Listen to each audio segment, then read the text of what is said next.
Nagpupuri kami sa'yo, Panginoong Hesu Kristo. Sinabi ng poong mahal, kasamaan ay layuan, kasalan ay pagsisihan. Kayo ay magkabuhay, magbalik loob na tunay. Nagpupuri kami sa'yo, Panginoong Hesu Kristo. Sumainyo ang Panginoon. At sumaiyo rin. Ang mabuting balita ng Panginoon ayon kay San Juan. Papuri sa iyo, Panginoon. Noong panahong iyon, marami sa mga Hudyong dumalaw kay Maria ang nakakita sa ginawa ni Jesus at nanalig sa kanya. Ngunit, ang ilan sa kanila ay pumunta sa mga Pariseo at ibinalita ang ginawa ni Jesus. Kaya tinipon ng mga punong saserdote at ng mga Pariseo ang mga kagawad ng Sanhedrin. Ano ang gagawin natin? Wika nila. Gumagawa ng maraming kababalaghan ang taong ito. Kung siya'y pababayaan natin, mananampalataya sa kanya ang lahat. Paririto ang mga Romano at wawasakin ang templo at ang ating bansa. Ngunit, isa sa kanila, si Caifas, ang pinakapunong saserdote noon, ay nagsabi ng ganito, "Ano ba kayo?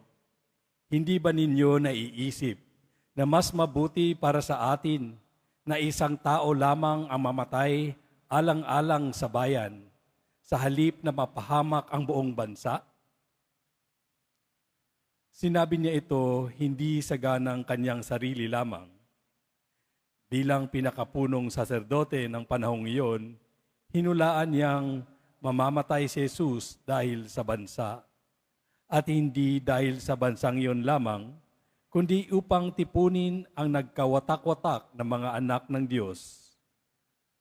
Mula noon, binalangkas na nila kung paano ipapatay si Jesus.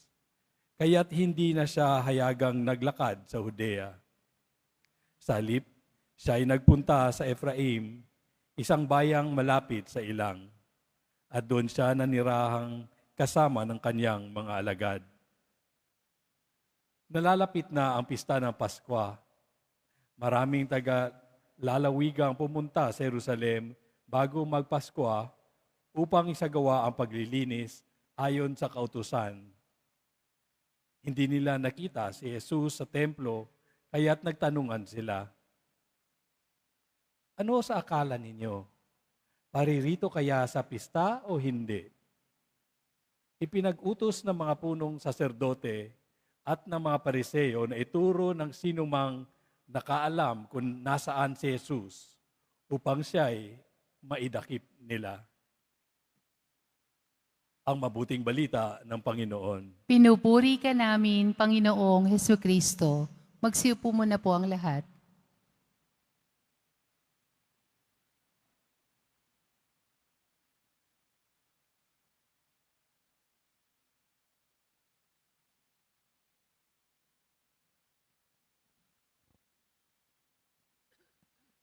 Ang mga punong saserdote, ang matatanda ng bayan, Pariseo, Saduceo, at mga eskriba ay may masamang balak kay Jesus.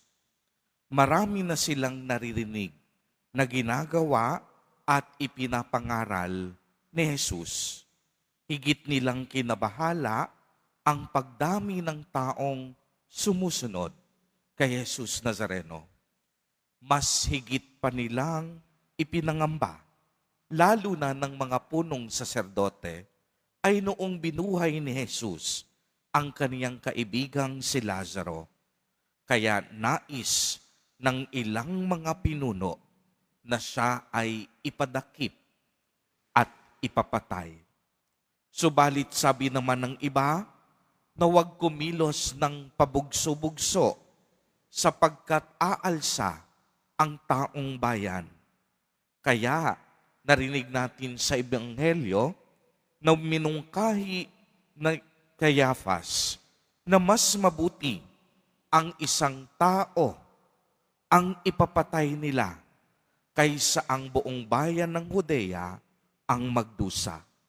Sinabi rin ni Caiaphas na dapat mamatay si Jesus upang pagtipunin ang mga nagkawatak-watak na mga anak ng Diyos. At ito nga ang mangyayari. Subalit, hindi ayon sa kagustuhan ng mga pinuno, kung hindi ayon sa dakilang plano ng Diyos.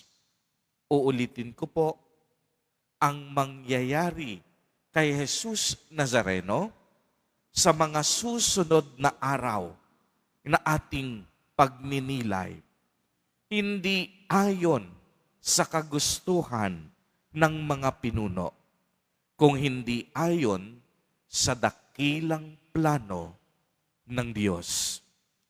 Alam naman nating lahat na inggit ang nag-udyok sa kanila para gawin ito laban kay Jesus.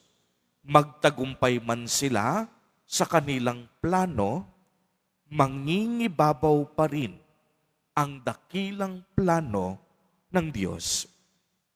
Ang kamatayan po ni Jesus Nazareno ay para sa kaligtasan ng sanlibutan at ang kaniyang kamatayan ang magiging tanda ng walang patid na pagmamahal ng Ama para sa kaniyang mga nilikha.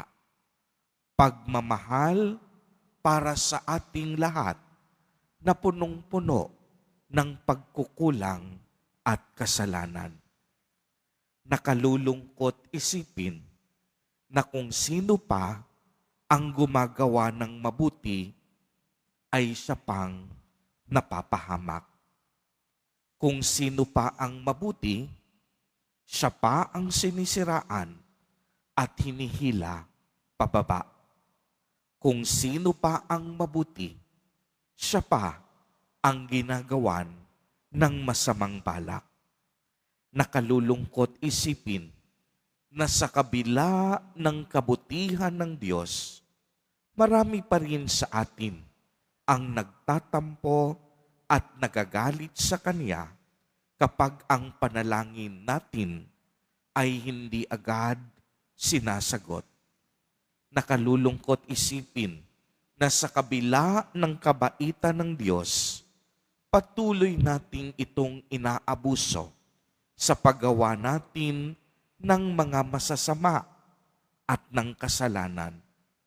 Nakalulungkot isipin na sa kabila ng awa ng Diyos, madalas pa rin tayong nakakalimot.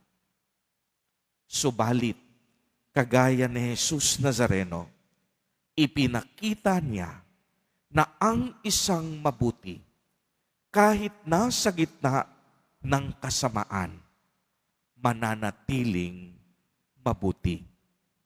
Uulitin ko po, sapagkat ito'y napakahalaga, ipinakita sa atin ni Jesus Nazareno na ang isang mabuti, kahit nasa gitna ng kasamaan, mananatiling mabuti.